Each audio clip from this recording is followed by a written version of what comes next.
নমস্কার বন্ধুরা, মিনুর রান্নাঘরে আপনাদের স্বাগত। চলে এলাম নতুন একটা রেসিপি নিয়ে। আজকের আমি একটা পুঁই শাকের ঘ্যাট করব। তার জন্যই পুঁই শাক, সঙ্গে কিছুটা পুঁই মিটুলি আছে এর মধ্যে, সব নিয়ে নিয়েছি। আর কিছুটা সবজি নিয়েছি। সবজির মধ্যে আছে আলু, শিম, বেগুন আর কুমড়ো। এছাড়া রয়েছে একটু মটরশুঁটি। এই সব কিছু দিয়ে দারুণ স্বাদের একটা ঘ্যাট মতো রান্না করব। তাহলে চলুন শুরু করি। একটা কড়াই বসিয়ে দিয়েছি, তার মধ্যে আমি কিছুটা এই পুঁই শাকগুলোকে একটু হালকা করে ভাপ দিয়ে নেব। সঙ্গে সমস্ত সবজিগুলোও দিয়ে দেবো।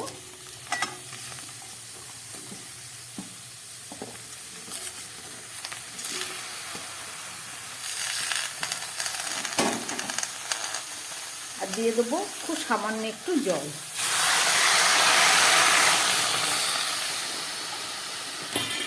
দিয়ে দিচ্ছি একটু নুন। এবার আমি একটা ঢাকা দিয়ে দেবো, একটু হালকা সিদ্ধ হয়ে যাক, বাকিটা রান্না করে দেখাচ্ছি।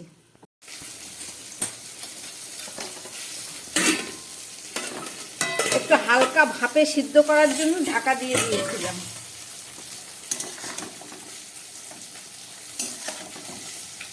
দেখুন জলটা প্রায় শুকিয়ে গেছে, খুব সামান্য একটু জল আছে। এবার এগুলোকে আমি নামিয়ে নেব।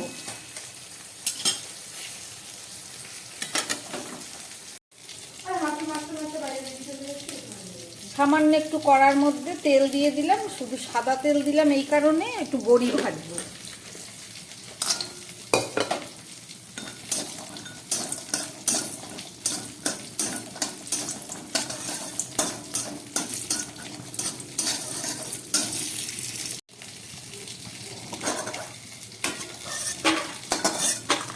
বড়িগুলো তুলে নিলাম।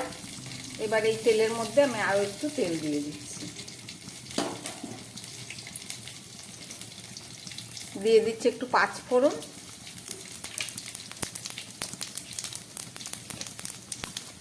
একটা তেজপাতা দিয়ে দিলাম। এবারে দিয়ে দেবো এই ভাপিয়ে রাখা, জল খানিকটি দিয়ে দিলাম।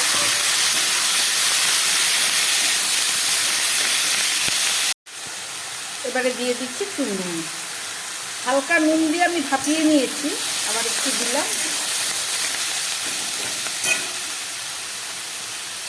বড়িগুলো দিয়ে দিলাম, একটু বাটা হলুদ দিয়ে দিচ্ছি।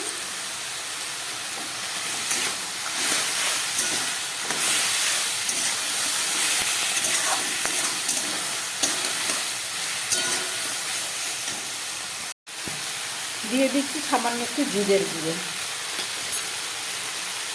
দিয়ে দিচ্ছি একটু কাঁচা লঙ্কা,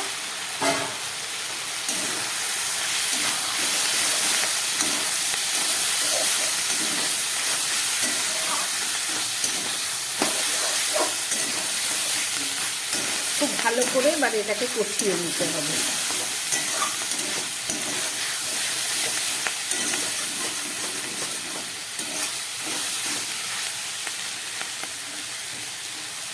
দিয়ে দিচ্ছি একটু ধনেপাতা।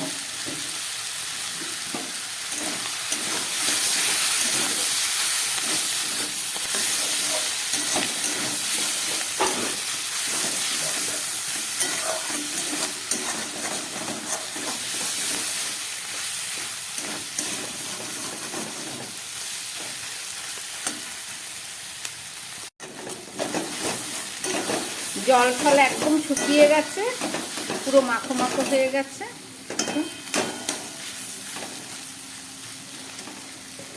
এবার আমি দিয়ে দিচ্ছি একটু সামান্য মিষ্টি।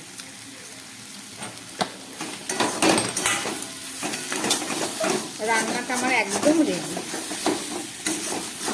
একদম সহজ রান্না, অথচ খেতে খুব সুস্বাদু। আমি গ্যাসটা বন্ধ করে দিচ্ছি, একটা ঢাকা দিয়ে দিলাম গ্যাসটা বন্ধ করে। 2-3 মিনিট পরে দেখাচ্ছি।